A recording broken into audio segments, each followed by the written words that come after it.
Imagine waking up to discover a secret so massive it shakes the very foundations of what you thought you knew. It's like finding out you can't set off a nuclear bomb in your backyard, obviously illegal, and you'd be jailed in an instant. But what if the danger lurking isn't as obvious? Ever pondered what the US government might be concealing from us? Strap in, because Elon Musk has just uncovered a startling secret that could rewrite everything. We all know Elon as the bold innovator, always pushing boundaries. Yet this time, he might have crossed the line. Whispers are spreading about a major US government secret he allegedly revealed. Could it be a scientific breakthrough poised to revolutionize our world? Or a clandestine event with global implications? One thing is certain. This revelation could shake public trust in the US government to its core. Join us as we unravel what was leaked, the circumstances behind it, and the potential fallout. Elon Musk, renowned for defying authority, has once again stirred controversy. Known for his provocative social media presence and vocal disagreements with US regulatory bodies like the SEC, Musk has faced criticism for promoting conspiracy theories and misinformation, especially about COVID-19. His acquisition of Twitter has sparked debate, with controversial changes like Twitter Blue verification, increased hate speech, misinformation, and mass layoffs. Opinions on Musk are divided. Some see him as a fearless pioneer challenging the status quo, while others view him as reckless and non-compliant.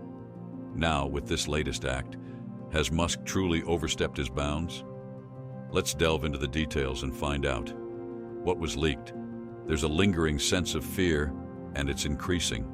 According to polls, most Americans are more terrified now than they have been in a long time.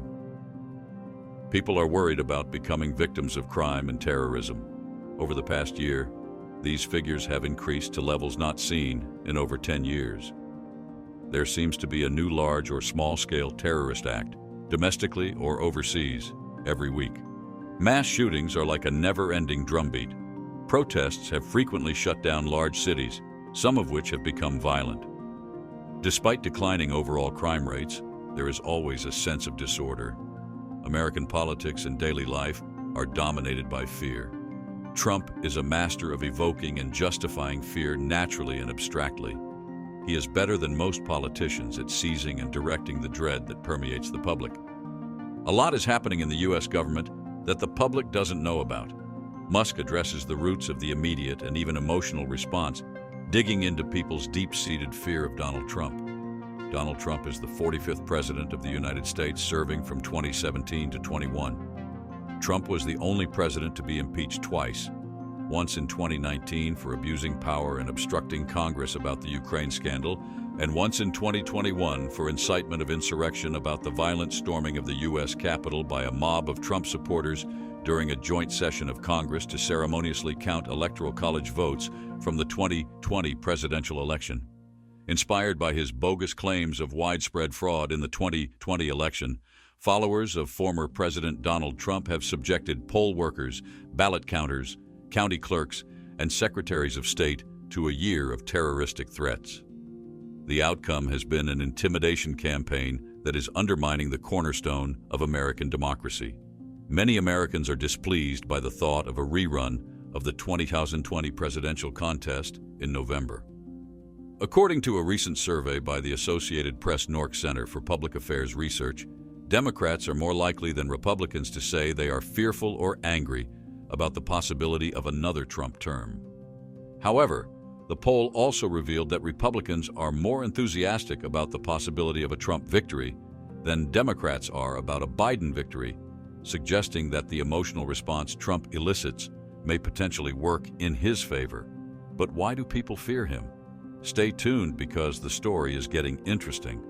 If Donald Trump is elected to another term in office, he has threatened to carry out retribution as president. Republicans generally worry that they will take the brunt of it. The former president has vowed to permanently bar supporters of Republican rival Nikki Haley from his inner circle. Also, the Trump team has made an effort to denounce former campaign staff who supported his opponents during the GOP primary and has bent over sideways to get lawmakers to endorse him, threatening to recall the precise moment they did. Mike Johnson, the Speaker of the House, Arla, has also been caught in the crossfire. Jason Hebert, one of his best political advisors, is employed by Axiom Strategies, a consulting firm that advised the DeSantis presidential campaign. Several individuals who were aware of the conversation, who, like others, spoke on condition of anonymity to reveal internal information, claim that a Trump advisor called Johnson after he was elected Speaker to caution him against working with Axiom. According to one of the persons, Johnson's college buddy Hebert is anticipated to begin billing Johnson for his labor through a business unaffiliated with Axiom. Shortly after receiving DeSantis' endorsement, Trump complimented the Florida governor and said he was retiring his harsh nicknames. Trump has frequently lamented to advisors that Republicans are not devoted enough and frequently feels greater resentment toward Republicans who oppose or disagree with him than he does toward Democrats. He made it his mission to unseat GOP members who publicly denied his allegations of election fraud and who voted to impeach him in 2021 and 2022. Top Trump advisors claim that their strategy does not revolve around trying to persuade and punish party members, and those close to the president note that Trump is willing to pardon when it serves his interests. Trump has made a name for himself as someone who can be startlingly harsh and disarmingly transactional. He frequently overlooks unforgivable hate to achieve short-term success. Even though Trump is feared, he is the front-runner in defeating President Biden, according to GOP primary voters, not Haley or DeSantis. This was proven in the Iowa caucuses held on January 15, 2024. The Iowa caucuses was the first and most noticeable test of Republican candidate support in the 2024 presidential contest. Although Iowa does not select the party candidates, the choices made by Iowans almost always align with those of the rest of the country. But why a caucus? Republicans and Democrats select their presidential candidates through primaries and caucuses. Before the development of the current system, national political conventions of each party had served as the nomination process for presidential candidates since 1832. Each state convention's voters choose the delegates to the national conference. While most states in the U.S. hold primaries, some states that are traditionally Republican, like Iowa, hold caucuses to choose delegates. Leaders of state parties choose delegates by holding caucuses and deciding which candidates to send. Republican voters congregate at precinct gathering locations on caucus night, including churches, schools, libraries, fire stations, and private residences. Democrats also hosted remote caucuses in 2020. Some were even held abroad. For every candidate, speeches are given by groups of supporters. Every group's numbers are tallied. A sophisticated mathematical formula applied after the viable groups have been proclaimed determines the number of delegates allotted to each surviving contender. Republican caucuses are held with voting and delegate distribution based on statewide results. Because the media focuses so much on the candidates' efforts in Iowa and their performances on caucus night, the Iowa caucuses have become a political tradition. Some criticisms have surfaced. Strong support from white evangelicals and extremely conservative voters helped Trump win the Iowa Republican caucus. These are essential voting blocks in these elections, and they were also the groups he lost in 2016 as voters lost faith in his conservative credentials. Trump's margin was the largest ever in an Iowa caucus, surpassing the previous record of 12.8 percentage points for Bob Dole in 1988. According to preliminary tallies, Trump received at least 20 of the 40 delegates available, while his closest opponent, Florida Governor Ron DeSantis, received 8, followed by Nikki Haley with 7. Over 21% of the vote went to DeSantis, and Haley came in the second place with almost 21%. Despite receiving only about 8% of the vote, Ramaswamy secured 3 delegates. In his victory speech, Trump preached togetherness after frequently vowing to exact revenge on his political rivals in recent months. He stated regardless of one's political affiliation, Democrat, Republican, liberal, or conservative, we wish to unite. We intend to unite. It is going to occur shortly. Following his resounding victory in the caucus votes, Trump will enter next week's New Hampshire primary with a decisive advantage over his competitors. In addition, Vivek Ramaswamy, Trump's opponent, endorsed him after his dismal loss in the race. After a disappointing finish, The businessman declared he was quitting his presidential candidacy. He backed Trump, his opponent, whom he had earlier called the 21st century's greatest president. Ramaswamy, a political outsider, ran his campaign on a platform akin to Trump's, making bold claims, proposing unconventional policies, and criticizing his rivals. Even though DeSantis lost by 10 points to Trump in Iowa, his campaign hailed the fact that he finished second to the previous president. Everything was thrown at Ron DeSantis. He could not be killed. He has not only maintained his position, but he has also earned the right to leave Iowa, a top campaign official told reporters in a statement. However, after departing from Iowa, where he spent significant time and resources and frequently declared victory, DeSantis turned his attention to the primary in New Hampshire and South Carolina.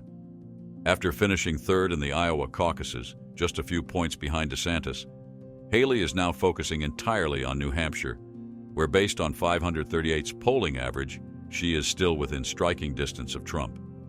Haley has pitched herself as a proven conservative who can appeal to voters who rejected Trump and Trump-style politics in recent elections. But then something interesting happens. Governor Ron DeSantis of Florida withdrew from the race for the Republican presidential nomination, allowing Nikki Haley to garner support from Republicans seeking a contender to former President Donald Trump. DeSantis endorsed Trump when he announced he was suspending his campaign, declaring that Trump is superior to the incumbent, Joe Biden. After DeSantis withdrew, Haley addressed an audience in Seabrook, New Hampshire, saying that there's now one fellow and one lady left. The only female contender among well-known GOP contenders, the former governor of South Carolina and ambassador to the United Nations, started the race with low polling numbers as DeSantis seemed to be Trump's most formidable opponent. As the first female winner of multiple delegates in the Republican presidential primary, Haley created history in Iowa. Her third place result in the Hawkeye state brings her one step closer to becoming the first female Republican to hold the president's office. But the narrative quickly takes an unexpected turn. Following her resounding loss to Donald Trump on March 5, 2024, throughout the nation, Nikki Haley announced the suspension of her presidential campaign on Wednesday, making him the sole contender for the Republican nomination in 2024. Haley leaves the 2024 presidential contest having made history as the first woman to win a Republican primary contest. For those voters, contributors, and Republican Party officials who resisted Trump and his fiery brand to make Americans great again, Haley's defeat is a bitter, although anticipated, blow. Voters with college degrees and moderate views, who are expected to be critical allies in the general election, liked her. It remains to be seen if Trump, who announced that supporters of Haley contributors would be permanently barred from his movement, could bring the party together. Trump said that the GOP was united behind him. However, Haley's spokesman Olivia Perez Cubas immediately stated that unity is not achieved by simply claiming we're united. Haley has clarified that she does not wish to run on a third-party ticket organized by no labels, nor does she want to be Trump's vice president. With a higher national profile coming out of the race, she may find it easier to win the presidency.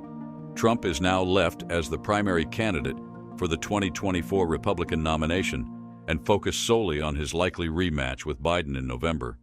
The United States will choose its next president on November 5th. The race will seem familiar since the top two contenders are the same as in 2020. This will be the first rematch election in almost 70 years, but who is going to win this time around? Mr. Biden's presidency has been characterized by high rates of inflation, significant industrial policy bills, and unrest overseas, particularly in Afghanistan, Ukraine, and the Middle East. Meanwhile, following Mr. Trump's defeat in the last election, his followers attempted to void the outcome. In addition to 3 other criminal matters, he faces federal accusations for his purported involvement in that conspiracy. They both are not well liked. For months, the political world has been split by this particular topic. The election will be more of a decision on which candidate Americans believe to be the least worst. Trump versus Biden. Trump's behavior hasn't changed. However, after being banned from Twitter in 2021, he lost his prime minute-to-minute platform. As a result, fewer people are exposed to his attacks, frequently made in all caps. This could be a political benefit for him. Furthermore, Some voters ignore statements that used to raise eyebrows. Some think it's just Trump being Trump. Not even being indicted on 91 felonies cost him the nomination. Instead, it has strengthened his base of support. Just 2% of Trump supporters in Virginia exit surveys stated that they valued a candidate's right temperament above all other characteristics. Significantly, over 40% of respondents preferred politicians who would fight for people like them. A third more indicated they were looking for someone who would share their values. However, a third of North Carolina Republican primary voters and 40% of Virginia voters stated that Trump would not be qualified to serve as president if he were found guilty of a crime. That raises a serious red flag. Republicans use every misstep by the 81-year-old Biden as proof that he is not mentally and physically capable of being president. Democrats point out that Trump, who is only 4 years younger at 77, is committing mistakes of his own, such as mistaking Nikki Haley for Nancy Pelosi and calling Barack Obama the president at this time. To some extent, Trump has a problem with that. 1 in 5 Republican primary voters in North Carolina felt he lacked the mental and physical stamina to serve as president. 60% said he did. For Biden, the problem is more critical. At 78, he became the oldest president in American history upon winning the 2020 election, even though age was not a significant factor then. After 4 years, it is. Is Joe Biden facing severe challenges to winning another term? Based on the average of 538 polls, Biden's approval rating has remained in the mid-30s or low 40s since late 2021, indicating that he has been highly unpopular. According to 538, Biden's percentage has somewhat increased since the State of the Union speech, rising from 38.1% on March 7th to 39.3% as of March 27. Still, that's a pretty low approval rating. Trump's approval rating was approximately 45% at this time in his administration, which is more than 5 points higher. However, he's still lost. In a two-way contest, an approval rating cannot tell you everything because your opponent could be quite disliked. However, the recent head-to-head polling data has shown Trump ahead for the previous 6 months and hasn't given Biden much hope.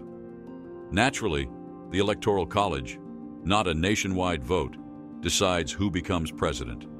However, Biden's swing state polling has been awful. The critics think there are more grounds besides the polls that cast doubt on Biden's ability to pull it off. Even though outside forces mainly caused inflation, and Biden has little direct control over interest rates, voters may nevertheless find it offensive that during his presidency, prices were raised and then interest rates increased. This trend has since tapered off. Also in polls, voters have consistently shown that Biden's age is an issue. Advocates of Biden's argue that the president will probably benefit from 3 critical circumstances in the upcoming months. Although voters' opinions of the economy have been negative for years, they have recently been somewhat more optimistic. Indeed, Biden's poll position hasn't improved significantly, but it may take some time to take effect. Although it doesn't appear that Trump's indictments have affected him thus far, polls consistently indicate that a large percentage of people say they will reevaluate their support if he is found guilty of a crime. April 15th is when his first criminal trial in the New York hush money case is scheduled to start. Also, a well-funded Democratic campaign and outside organization infrastructure will invest substantially as the election draws near to remind voters of the dangers that Trump poses to American democracy and the GOP's threats to abortion rights, 2 subjects that have aided Democrats in winning important contests in 2022. Voters will increasingly be presented with the choice of Trump versus Biden by the mainstream media. A significant number of angry Democrats and jaded independents who presently declare they would not support Biden may ultimately decide on the lesser of 2 evils if Trump's terrible qualities are made abundantly clear to them. I hope you enjoyed this video. Please like, comment, and subscribe. We look forward to seeing you in our next video.